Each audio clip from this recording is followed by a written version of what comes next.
We all feel the same way. This is my fifth teaching hour of Mondays. This is okay. So we're doing this week. We're taking a break from the Pesach series. We have two more Pesach Shiurim coming up the next 2 weeks. But tonight we're going to do Halachot of Purim. We may not go the full hour because it's not that much halacha. We'll try to do it as we can. Also a little bit under the weather, but we'll cover it with Hashem. But also realized that the video cuts off after an hour. Last week's shiur didn't get posted because I had a problem with the videos, and then it got deleted by accident. So I didn't realize that it shut off after an hour, and to combine two files is the whole problem. Anyway, okay, the shiur on the video should be לעילוי נשמת אסתר יהודה, the mother of one of our students who recently passed away. Okay, so we want to talk about Halachot of Purim.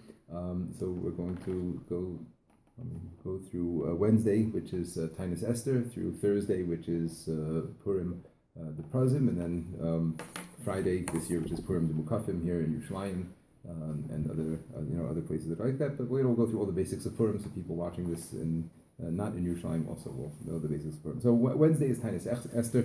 So Tainus Esther is a unique fast in the Jewish calendar because all the other fast days, let's say with the exception of Yom Kippur, which also is not a sad day. Yom Kippur is a happy day. But Tainus Esther is not a sad day. It's not a commemoration of a sad event. We're not fasting in mourning as usually we are. Tainus Esther is a day that is set aside in the year. It's like Tefillah Day. It's like a day to commemorate / celebrate the idea of Tefillah, and we do it together with Purim because we know that in the Megillah, Esther told Mordechai, tell all the Jews to fast and daven for 3 days. So Purim is like the time where it's explicitly stated that our tefillos are what brought about the Yeshua, the fasting and the tefillah that we did. So Chazal set up Tainus Esther as a day to set aside in the year to get across to us the importance of tefillah, and that tefillah works based tzara. That's what the day is set up for. So much so, it's an amazing halacha. I quote this every year. That Tainus Esther is only fast that it can't come out on a Friday. If the date falls out on a Friday, so we push it off to a Thursday. Whereas Asar B'Teves, a couple of years ago we had it on a Friday, and it falls out on a Friday from time to time. So there's nothing wrong with having a fast on Friday. So why is it if Tainus Esther comes out on a Friday, we push it off until Thursday? This is an amazing thing. The Torah writes. Because if they would make Tainus Esther on a Friday, people would not prepare for Shabbos. People would be so busy davening and so focused on their tefillos that they wouldn't get ready for Shabbos. So I guess you see from there how they used to treat the day. You know what I mean? So much of the Chazal said we don't want to put it on a Friday so that you get ready for Shabbos. So it's very important to take Tainus Esther seriously. Now in Chutz La'aretz this is much harder because it's a day right before Purim. Everyone's getting ready. They're getting their, manos ready, and the kids' costumes are over here ready. They're getting a jump on it here. So all these things. But it's not even just in Chutz La'aretz. Outside of Yerushalayim, outside anywhere outside of Yerushalayim. So we have the benefit that we could take Tainus Esther a little bit more seriously without having to. But it's very important. Very important that a person really tries to daven on Tainus Esther and not get mixed up in all the other Purim preparations and everything else that's going on. And remember that the point of this day is to be davening and to take it very seriously. It's an important thing. Halacha Maisa though, because it's one of the minor fast days. So the halacha is it's only eating and drinking. A person's allowed to shower. There's no other halachos that are not allowed. The halacha is on these fast days, meaning not Tisha B'Av and Yom Kippur. So there's a question about it in the poskim, but I tell people that they could brush their teeth or use mouthwash as long as they're careful not to swallow. But you're allowed to brush your teeth. That's not called eating or drinking. Any pregnant or nursing women do not have to fast. They don't have to even try to start fasting. They can eat right away. Music. I'm sorry. Music. I'm sorry. Music. Yeah, music is fine. Music is fine. And somebody who's not feeling well, so the halacha is like the same thing, like a person who could take medicine on Shabbos, a cholish ein bo sakana, meaning a person with a very bad headache, or a person's feeling nauseous, not just regular weak. I mean, anybody who's fasting feels weak, but if a person feels sick as a result of fasting, or a person has a terrible headache and they need a cup of coffee or water or something along those lines, you're allowed to break your fast. In other words, it's not like breaking Shabbos or breaking Yom Kippur. If a person needs to eat, they can eat. It's certainly better to try not to. Fasting, or? No, you don't have to go back to fasting. If you break your fast, then you're allowed to eat afterwards. It's not an Indian. What about someone who's been sick for a while? What about what? Sorry. Someone who has been sick for a while. So, certainly if a doctor says that they shouldn't fast, then they shouldn't fast. But if a person's just getting over being sick and they're still feeling weak, they shouldn't fast. If it's going to push them over the edge and get them sick again, then they don't need to try to fast. Okay, if a person has a question on a case basis, you can ask a shaila, etc. But generally speaking, a person is, the rule of thumb is if you're so not well, again, not just tired, but such a bad headache, or so nauseous, or so whatever it is that you would go to bed if you could, but maybe you can't because you've got a job, or you've got kids, or you've got whatever else you need to do, but you would be in bed if you could. Because of this, not just because anytime you could, you would be in bed. So then you're allowed to break your fast. That's the idea. That if it's called a chol she'ein bo sakana, a person who's considered halachically sick. So a sick person is allowed to break their fast. Okay. So we're going to go through now Purim, chronologically, starting from Leil Purim, which here in Yerushalayim is going to be Thursday night, but everywhere else in the world is Wednesday night. And just go through the mitzvahs, one by one, through the mitzvah of... there's one other thing about Tainis Esther. I'm sorry, one other idea. That on Tainis Esther, there's the minute to give the machzis hashekel. So usually the men do this in shul, in mincha, in every shul in the world, in America, in Israel, everywhere.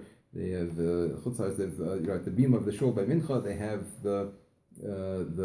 it's called the zecher machzis hashekel. The idea is that during this time of year, they would announce the collection of the annual half shekel census of Klal Yisrael. And everybody was commanded, from the age of 20 and up, had to give a half shekel, and that was how they would count everybody. And that was also the money that they would use to keep the karbanos going, the karbanos of the tzibur, every day there's a karban tamid and the karbanos of the yamim tovim, etc. So all those karbanos had to be paid for by public funds, so that's what they used the machzis shekel for.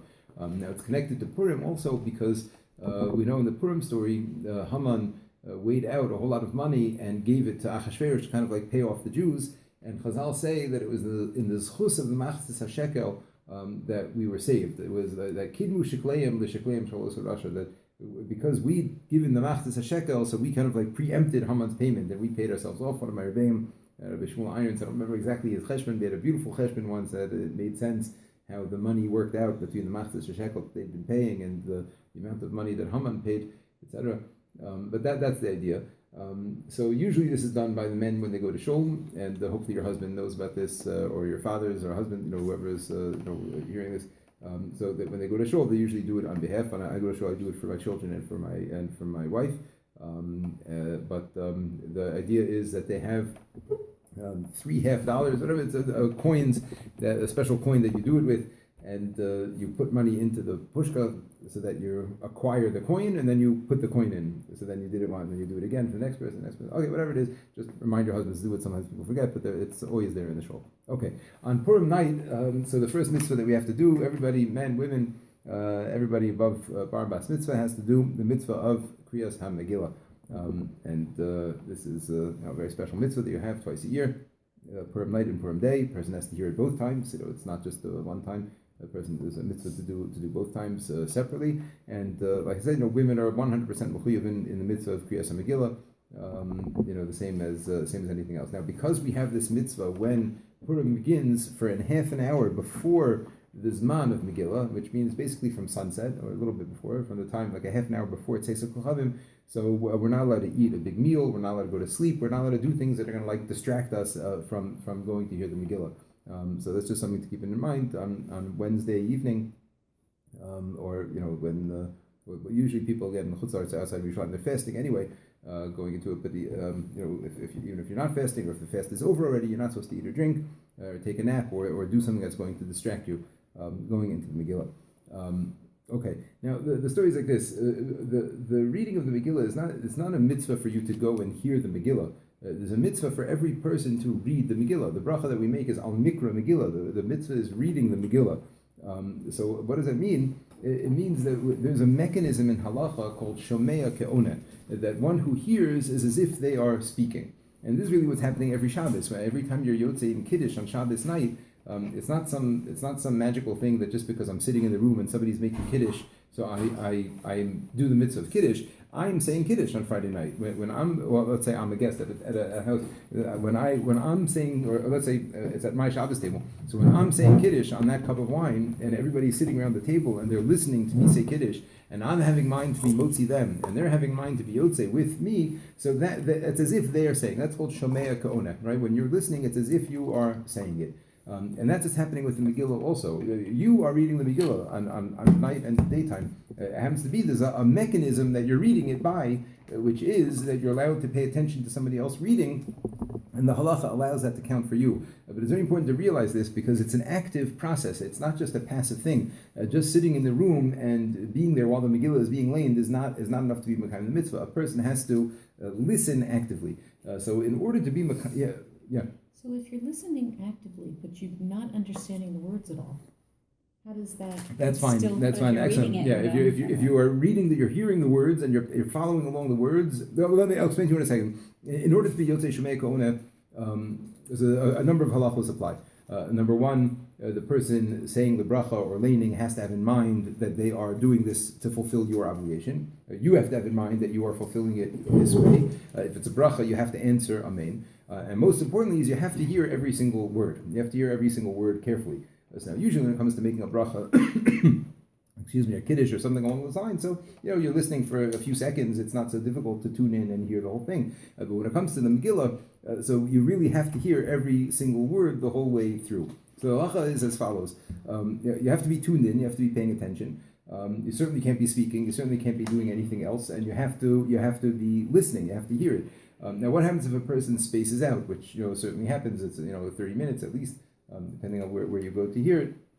If a person spaces out in the middle, so the halacha is Shemei Kohuna only works if you are paying attention. If a person would be totally spaced out, again, even though they're in the room and their brain is hearing those brain waves, or whatever, it's hearing those sound waves and processing them, but if you're consciously not aware of what's being said, you're not Yotzei Shemei Kohuna. So Shlomo Zalman Auerbach said, what is this cutoff? What's the gather? In other words, what's it considered to be that I'm paying attention enough to be Yotzei? He said if we would stop the Megillah and say, what was the last word? Didn't mean to startle anybody. What was the last word? What was the last word that was just said? So if a person would say, I just have no idea, so then they were not Yotzei. In other words, they weren't really listening, even though they were in the room and even though the sound waves were hitting their ears. You can't hear everything though. Sometimes people don't. They just anyway process like that. What is They that? need to. No, so that's what I was going to say. So halacha is, the poskim say, halacha l'maisa, it's not just like a nice thing to do. If you know for yourself, which is most people, that you're not going to be able to tune in for 30 minutes straight, you have to follow along inside. And if you're following along inside, even with your finger, and even if you're not like really tuned in, but if your finger is on the right spot, so that's enough of your brain. You lose it a bit. I don't know, they go quickly, it's a new point, and you just you have get to a be bit very flustered careful. You have to be and really you careful. Okay, so we'll get to that in 1 second. If you actually get jumbled up, I'll get to that in 1 second. But you have to be very careful with that. You really. And how about if you're reading the English? So you really shouldn't do that unless you're able to pay attention to the Hebrew at the same time. The halacha when it comes to Shemei Kohuna is as follows.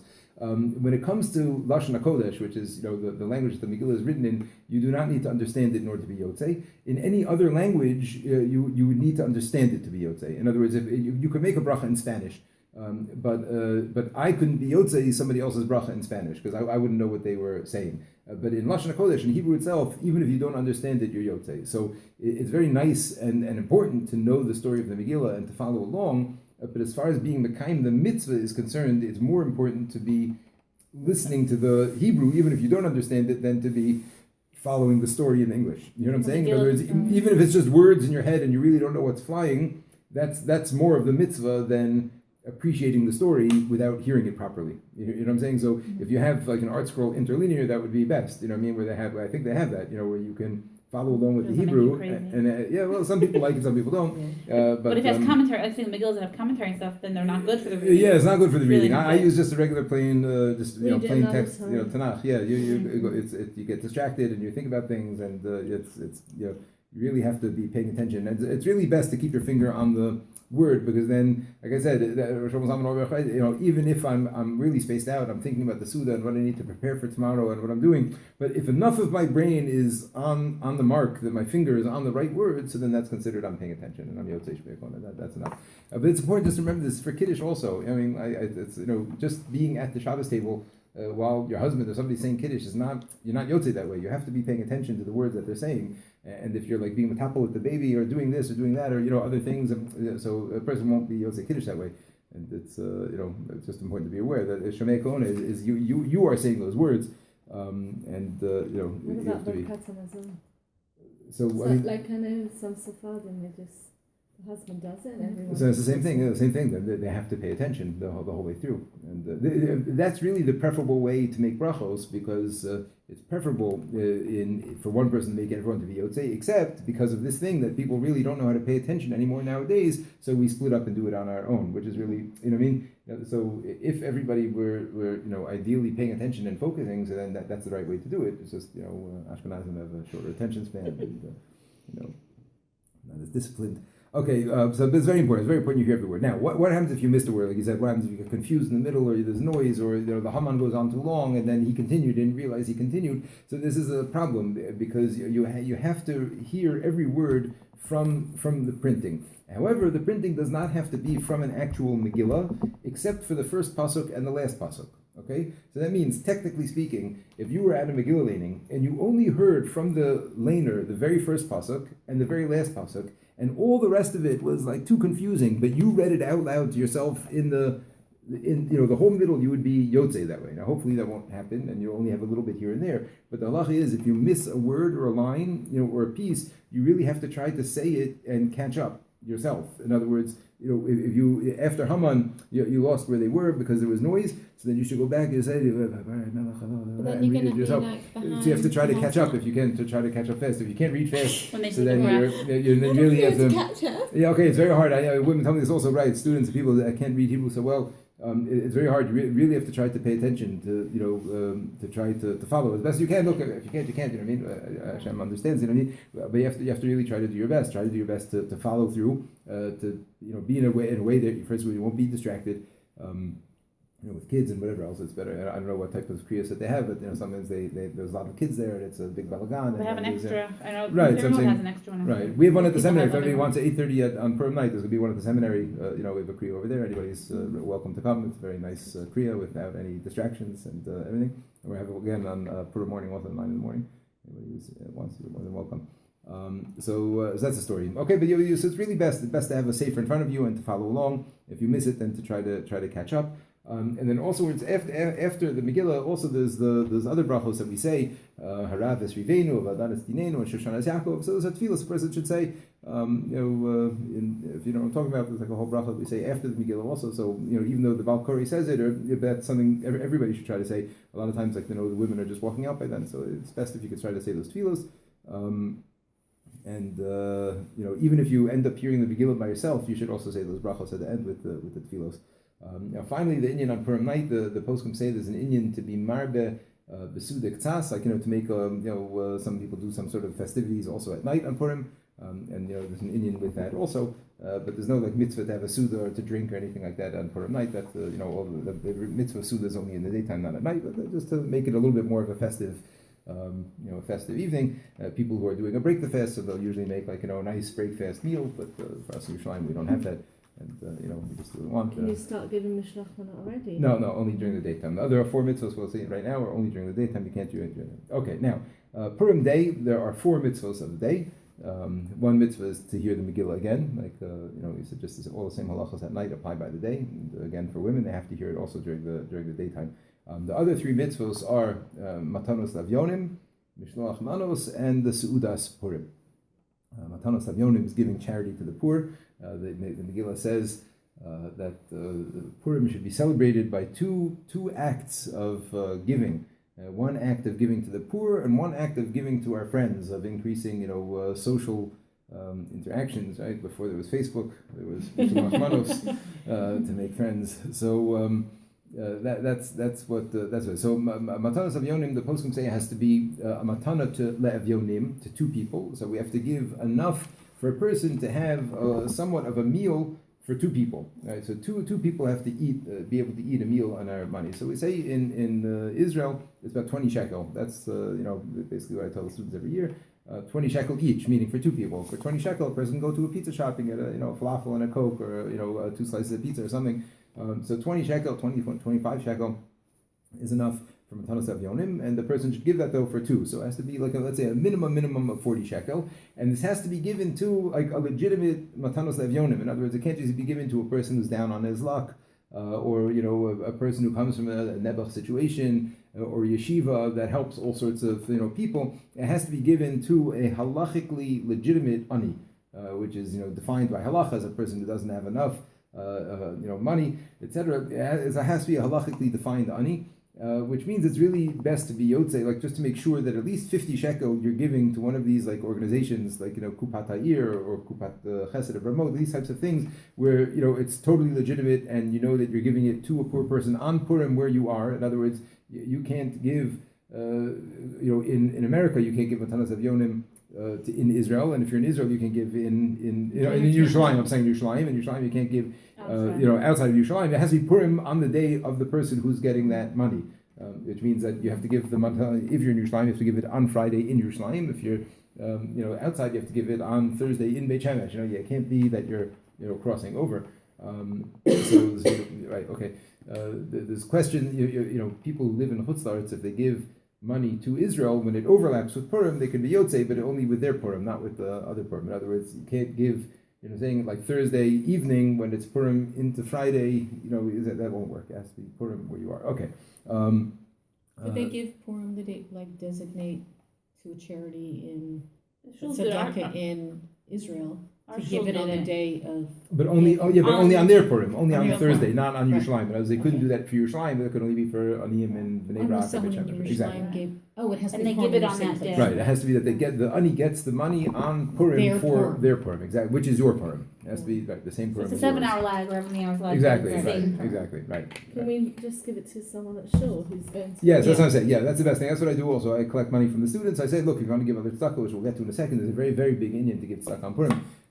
But just to make sure that you're yotzei, you should give 50 shekel or 50 shekel to one of these things to make sure that it's going, 50 covers 2 people. 50 covers too, yeah, even 40. But it's not just your husband; it's you. You have Each to do it. person It has to be. over It has to be your money. And In other words, your what child are you saying? And each person over bar bat mitzvah. Every person of Bar Mitzvah, yes. I told the girls also Does they it have to. come from their money? Or? Yeah, you have to give them the money to No. give it back to you. In other words, My daughter's over bat mitzvah. Yeah, so it if she should doesn't come from her own money. it should come from her own money. If she if you want to be nicer, you can say, "Here's some money," and now give that money back to Matanas Avyonim. You can do like that.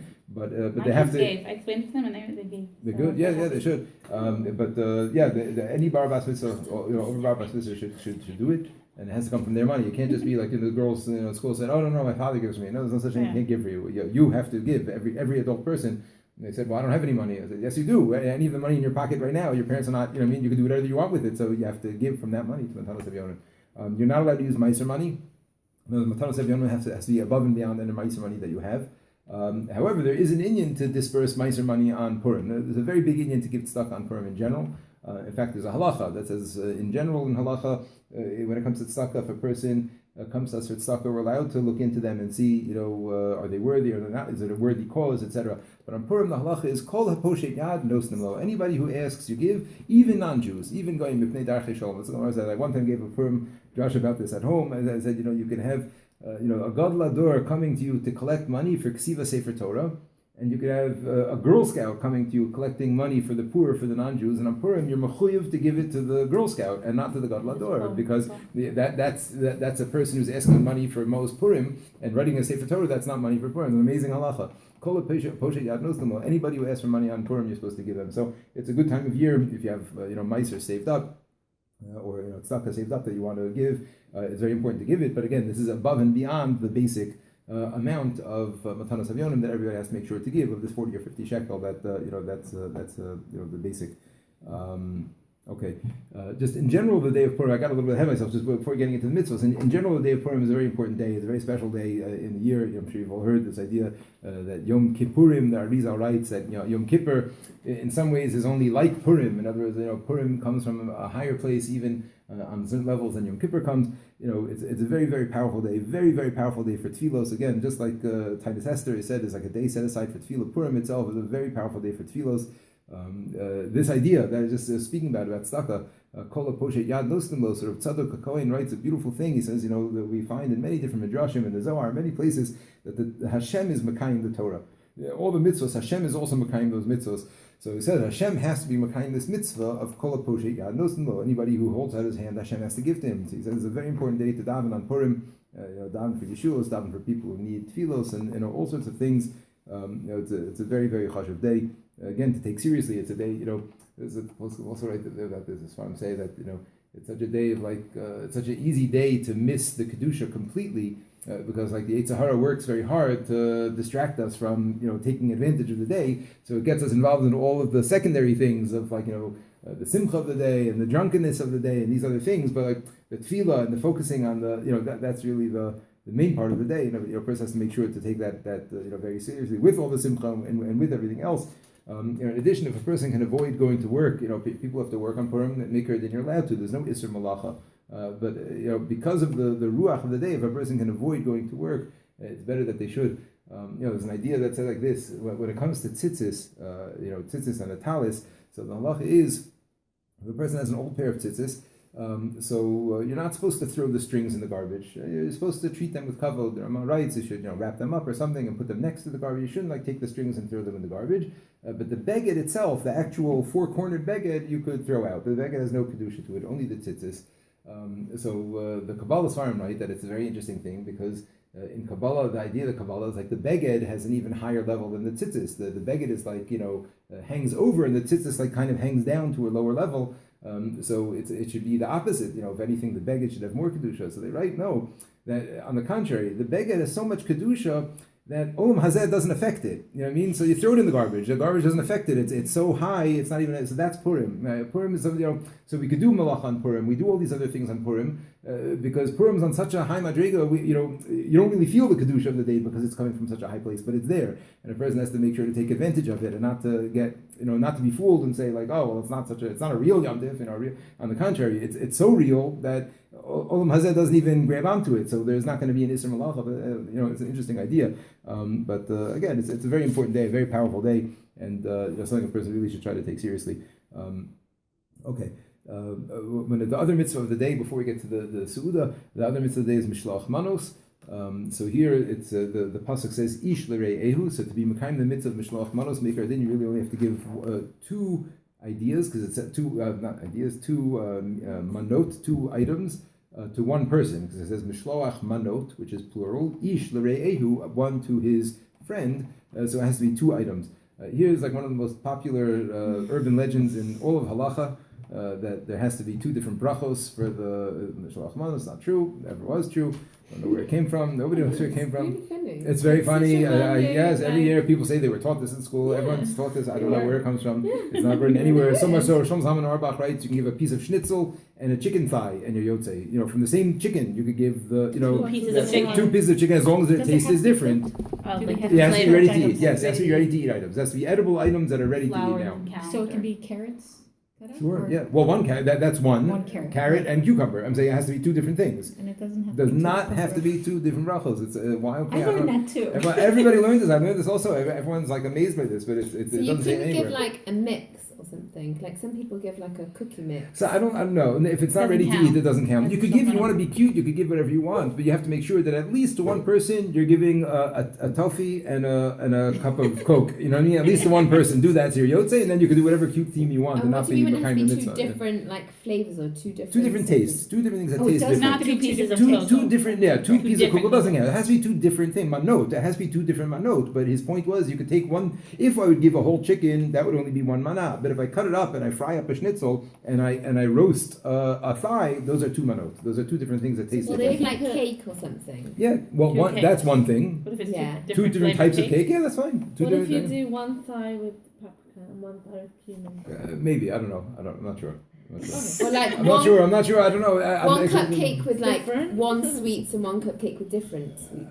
I'm not sure. already I'm not sure. I hear you saying. Don't do that to be We're not yotzei. going to do it anyway. Like, Yeah, I'm sure exactly. we'll That's, do yeah, different do stuff. your best that it should be at least two different things, but for sure, a candy and a drink for sure yotzei, and any two things that are clearly two different things. That's just keep it simple. Yotzei. One thing to keep in mind about this, the poskim write about just sometimes when they have like a group mishloach manos. Like people getting together and buying mishloach manos for a person. So it's again, usually people give a lot. So this is not what they're doing in order to be mekayim the mitzvah.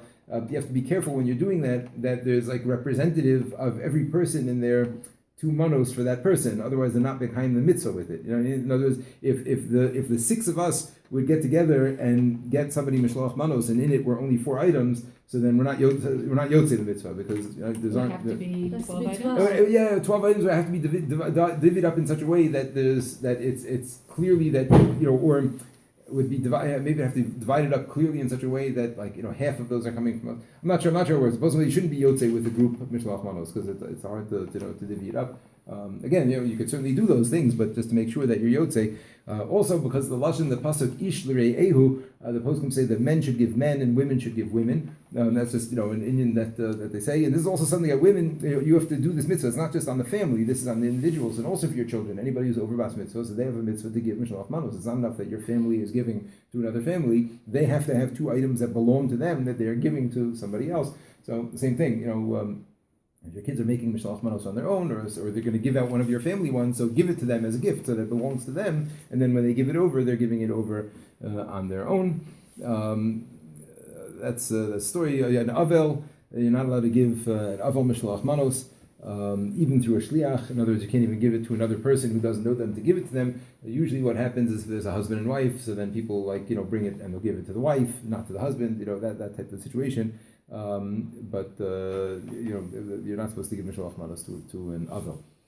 Okay, finally, the last mitzvah of the day is the mitzvah of Seuda on Purim Day, because it's a day of simcha, and it's a day of celebration. So there's a mitzvah of Seuda. Now, Seuda and halacha requires washing with hamotzi, and there has to be with hamotzi, washing with bread, and there has to be meat. Many poskim say it should actually be meat and not poultry. It should be actual meat. However, this year I saw in a few other places. I saw Rav Daniel Neustadt in America. Some thing came out from him. He said poultry was fine, etc.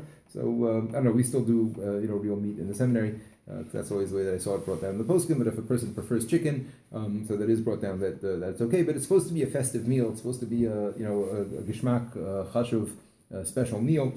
It's one of the 4 mitzvahs of the day is to have the meal. It's not just like stam that we do it as a simcha. It's mitzvah. Everybody over bar mitzvah, bas mitzvah, has to wash and make hamotzi and have meat.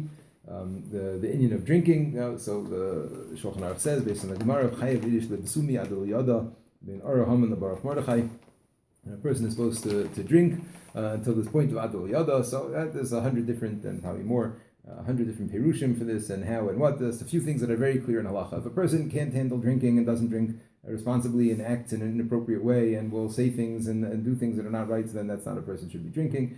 I think it's not mekubal in general that women don't drink. Right? I'm saying that in places that women drink, really? No, not so much, right? Little bit. Yes, they do. They do. One glass. Like a little bit, right? Okay, but it's not like it's not like designated drivers. So it's a type of thing that depending on the experiences that people have, either people find it to be a very inspirational, powerful thing, or a very ugly, unimpressive thing. Depending on who they spend time with on Purim. I just remember being in yeshiva on Purim and seeing my rebbeim. One Rebbe in particular, and he would drink, and just the Torah that he would say, and the things that we go for hours and hours and hours, just talking and talking. I just remember it being like one of the most powerful days of the year, in the yeshiva for us.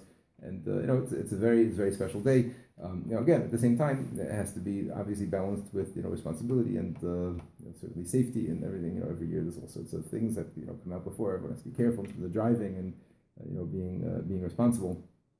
But like I said, it's brought down in Shulchan Aruch. The halacha is for a person who doesn't drink properly, or can't drink, or doesn't enjoy drinking, or is very so they should have just a little bit and then go to sleep, because the Ramah writes, and when they're sleeping, they also don't know the difference between Ar Haman and Baruch Mordechai.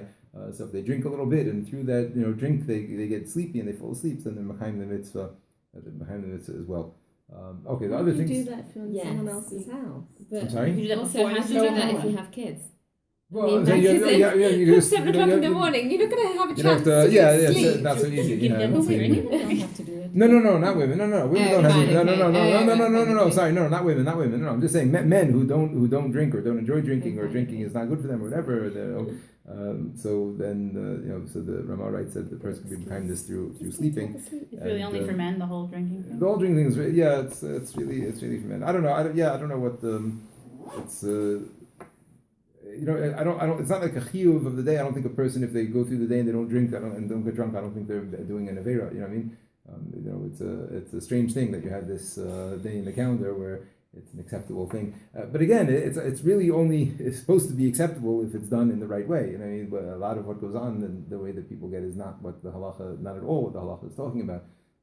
So I'm assuming if it was everything that it was supposed to be, then no one would have any questions about about it being a strange thing.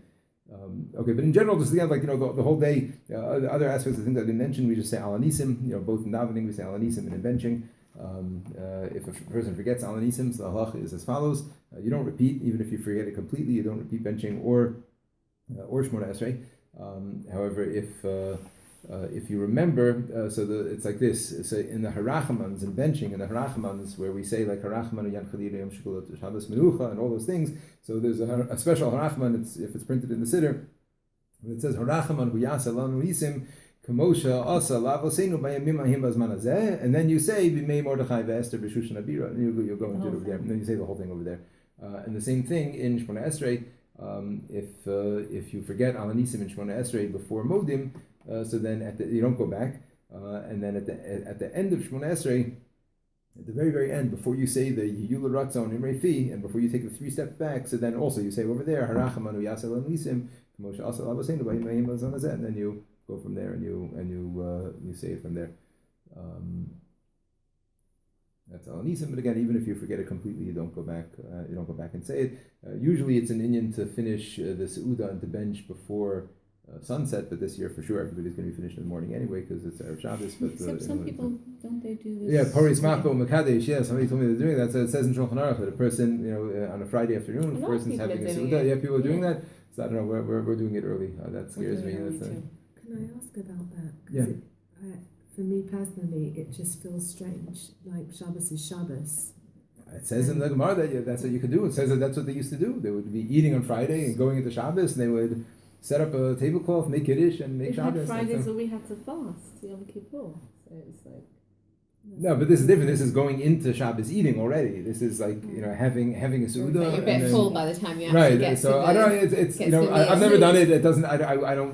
What's the preferable thing to do? Does it talk about it? Yeah, no. I think the preferable thing to do is to make the seuda in the morning. But for some people, preferable is a matter of what makes sense for their situation. Also, having people meat in the morning. We're having meat in the morning. Yeah, a seuda. We're having But from there are 11 people to because 2. there's the whole thing about not eating meat on Friday.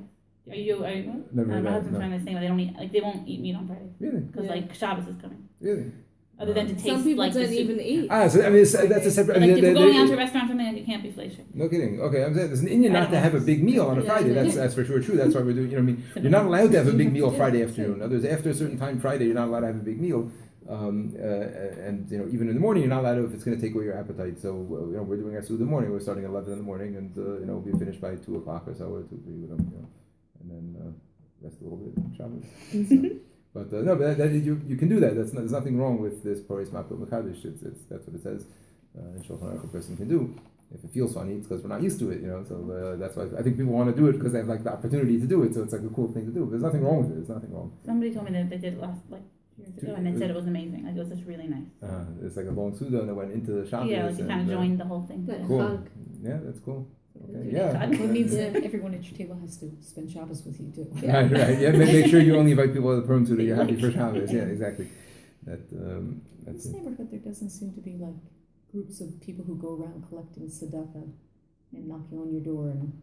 I have 1 or 2 guys, same guys. I mean, like no, I the know. yeshiva groups. In London, it was like a train Everywhere. factory Right. It's everywhere.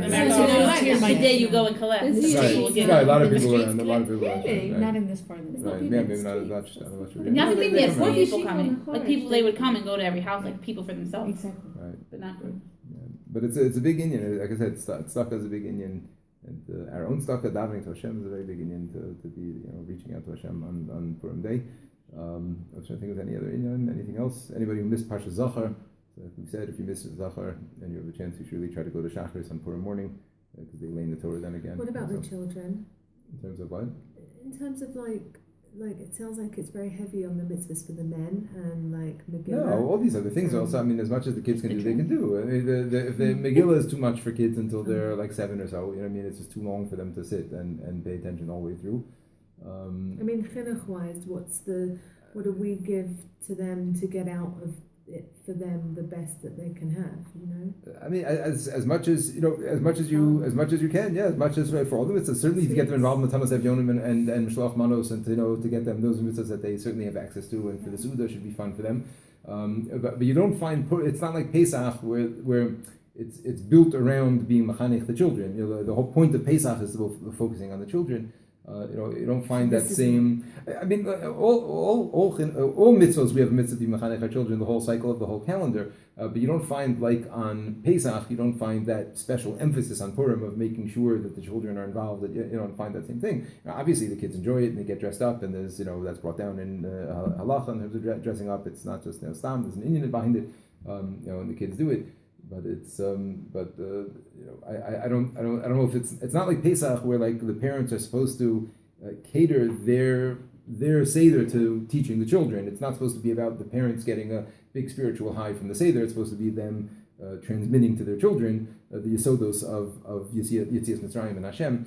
You don't find that same required emphasis on Purim. Again, good parents who are machanech well hopefully are teaching their children the excitement and gishmak of the whole calendar, Purim included. But it's not like Pesach where there is that special emphasis on the chinuch of the kids.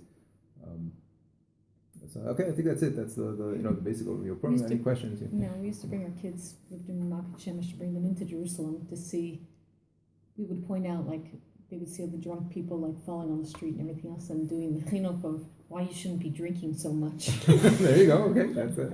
I'm serious, but my kids still remember, like, some guy outside of it, we were delivering Mishloach Manot, and some guy outside of the building puking and all over, and they still remember, oh yeah, that's what happens when you drink too much. Okay, good. How is it okay in Israel for a 6-year-old to smoke a cigarette? Oh yes, that's the other thing. It's okay. What is that okay? What are you talking about? In America, I also no, think real they can cigarette. smoke on Purim. No, nobody says okay. I was at Rav Asher Weiss last year, and somebody came in and said, Rebbe, how many cigarettes a person allowed to smoke on Purim? And he's like, you're never allowed to smoke a cigarette. Not on Purim, not on any part of the year. Smoke is like, people do all sorts of things. Like I said, how many people drink and shouldn't be drinking? People do all sorts of things. You can't ask that question. I'm shocked. Never heard that before. Just go look around. Go stand on the street. There's no Indian behind it. Believe me, there's no Indian behind it. It's not an Indian. hard doing like let's do whatever silly thing we can do. It's like Purim's opportunity for people. In the UK. And since I've see come that here, young, but I know teenagers in America, it's a thing like, oh, it's Purim, we can smoke. Yeah. There's teenagers, but not 16. No, this is Someone gave the 6-year-olds. you see a 6-year-old. Little kids. They're precocious here in this country. How many outlets they have? Okay, yeah. We do have a guy that comes on a Friday to ask for Sadaqah.